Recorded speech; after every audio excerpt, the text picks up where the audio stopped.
If the Gita is there, focus only on Gita. All else is just stories. Gita is not a story. Gita is a philosophical document of the highest order. It is not storytelling.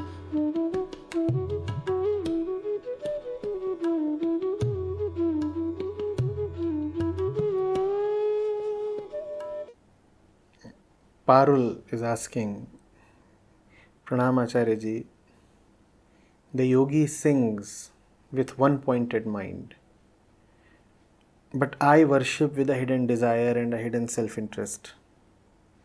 Is my devotion wrong? What is one pointed devotion? Parul, it's not about right or wrong. It's about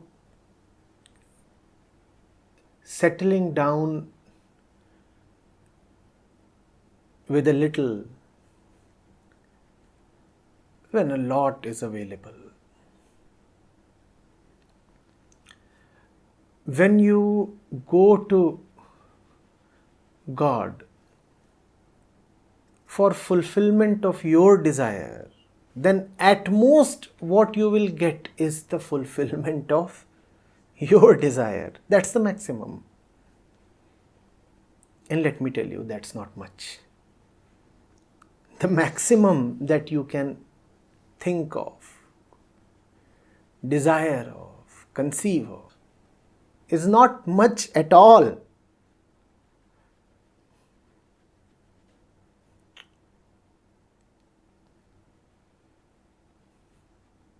Not only is it not much, it may actually also not be beneficial. If you were wise enough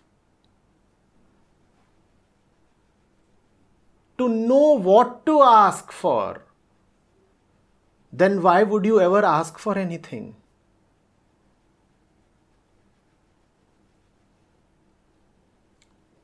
So when you ask for something, you are making either both or one of the two mistakes. Either you will ask for little in the name of much, or you will ask for something that does not serve you and instead harms you. Why do you want to make these mistakes? But the ego goes on making this mistake because it has a great and misplaced and stubborn belief in itself. So it says, I know what is good for me. Now God's role is limited to fulfilling my self-appointed wish. I will not tell God, you do what is best for me. I will tell God, I know what is best for me, and now I am dictating to you what is best for me, and your little role is to just do the bidding. Go. Obey my desire. That's what we tell God in the name of prayer. Isn't that how we pray? We decide our desire as great sovereigns, as autonomous persons. We decide what is good for us, and then we instruct God in the name of prayer or pleading. Please do this.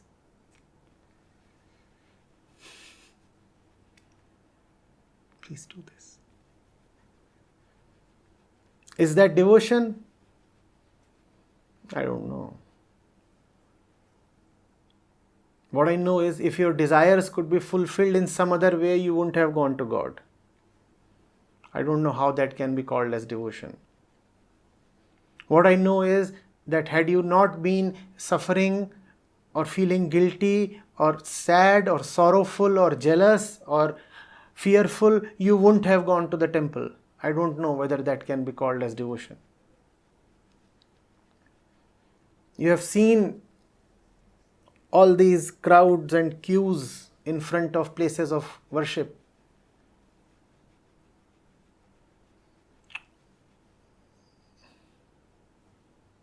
If people were not terrified or greedy,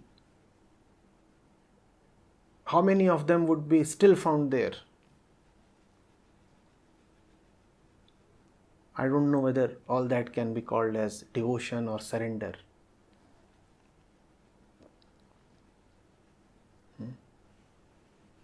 So then what really is devotion or surrender?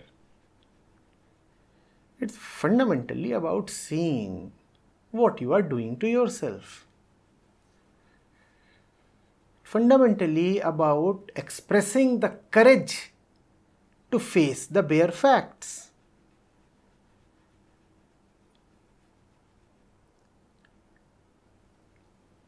It's about not being so afraid or arrogant. It's about seeing how futile and foolish are one's desires. And how will you see the foolishness and futility of your desires? By seeing what your desires have brought upon you. For that you will have to admit that your condition is really, really pathetic, but that hurts and hurts very badly. Especially if the society calls you an achiever or something. That is the reason why devotion is so difficult for the so-called achievers. Because to be devoted, first of all, you will have to admit that all your achievement is nonsense. All your achievement is just an albatross round your neck. That you have gone badly wrong. But if you admit that, then it pinches. Everybody is saying, you have done well.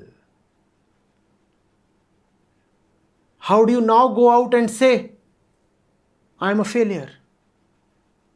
Very difficult. Now, even if internally you keep crying, you cannot admit or express that.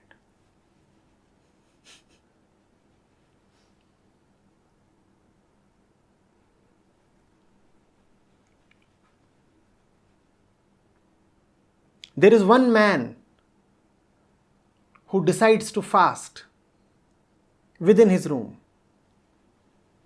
And there is one man who decides to fast publicly. And publicly he declares it too. Do you know whose fast is going to last? The one who has declared it publicly. Because now he is being garlanded. And people are coming and touching his feet. And the newspapers are writing about him. And he is being heralded as a great achiever in some sense. Now, how does he admit that he is burning from inside? He will say no. It's all so blissful.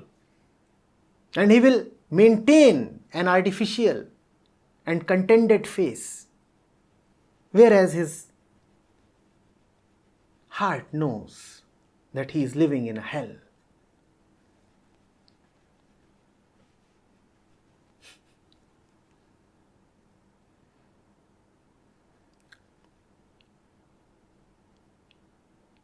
Devotion is easy when you see that you are stupid.